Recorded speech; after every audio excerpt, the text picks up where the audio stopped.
Let us face, without panic, the reality of our times. The fact that atom bombs may someday be dropped on our cities. And let us prepare for survival, understanding the weapon that threatens us.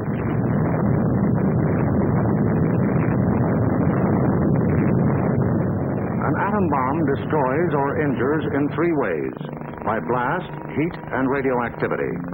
The blast of an atom bomb is its most important destructive agent. In Japan, whole buildings were flattened by its force. However, many buildings of sturdy construction, even though close to the explosion, remained standing. The principal dangers of blast are flying glass and debris, the fires it may start, and the danger of being crushed in collapsing buildings. The atom bomb destroys by heat. People caught in the open as far as 2 miles away suffered flash burns. Yet, protection could have been easily achieved. Here, a bridge post and rail shielded the surface behind it. Any solid material afforded similar protection. The third weapon of the bomb is radioactivity, thrown off at the instant of explosion. However, the majority of people exposed to radiation recovered completely, including a large percentage of those who suffered serious radiation sickness. Today, they lead normal lives. They bear children. Their children are normal. These, then, are the weapons of the atom bomb that we must protect against: blast, heat, and radioactivity. Our cities are prime targets for atomic attack, but mass evacuation would be dangerous. An enemy would like nothing better than to have us leave our cities empty and unproductive. If an emergency should come, our factories will be battle stations. Production must go on if we are to win. Our offices and homes will also be posts of duty, not to be deserted. With the knowledge of the first atomic explosions to guide us, our chances for survival will be far better than those of the people of Hiroshima and Nagasaki, if we act on our knowledge and are prepared. The first job is to look over your own home for shelter possibilities. If you live in a private home that is well built, the cellar is the safest place to be. The lower you get, the more barriers there are likely to be against blast, heat, and radioactivity. Select the basement wall nearest the probable target area of your city. If the house is blown over, it will most likely fall away from this wall. If you have a workbench or strong table big enough to get under, move it into your shelter area near a wall or strong supporting column. If the time comes when you actually have to take shelter, lie under the table.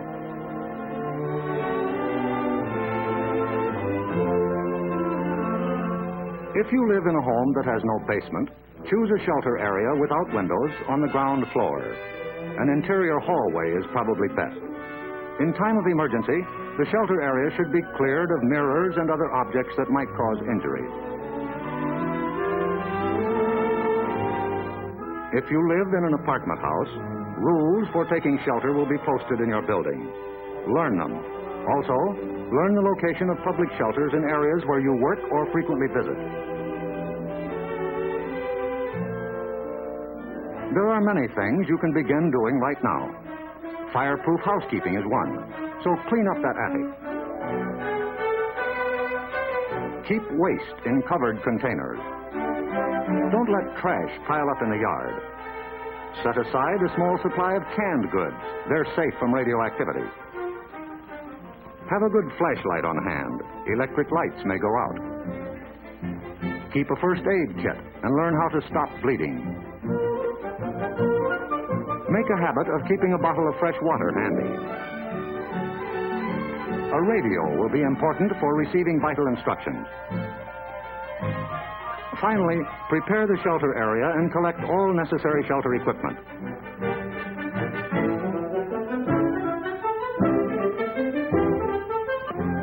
In case of an actual raid or test drill, the alert will be a warbling siren blast lasting 3 minutes.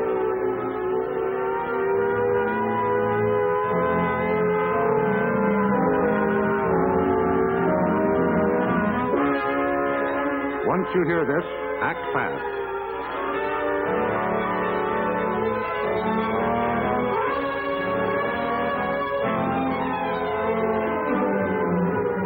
pull down the shades or blinds and close the drapes against flying glass.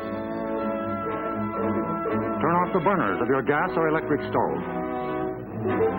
Disconnect any heating elements, such as electric irons, hot plates, or bathroom heaters.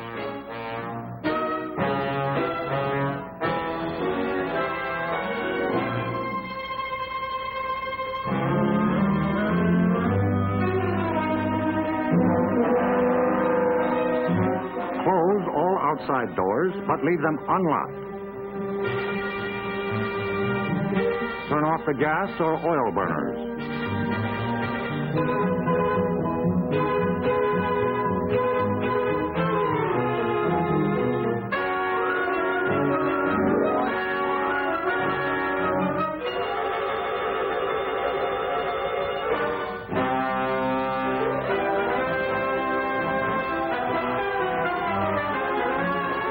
Taking shelter may be a race against time, even when you have some advance warning. But possibly, there may be no time. An attack could come without warning. The sky would suddenly light up. If a doorway is right at hand, use it. If the nearest shelter is more than a couple of steps away, fall to the ground immediately. Flying glass and debris are immediate dangers, so stay where you are until you're sure it's safe to move.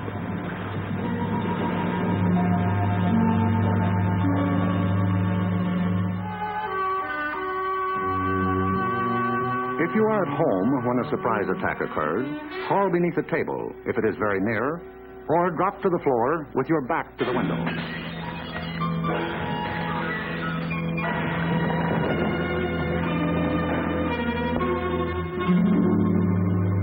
The immediate danger is over in about a minute, unless the explosion occurred near the ground or water.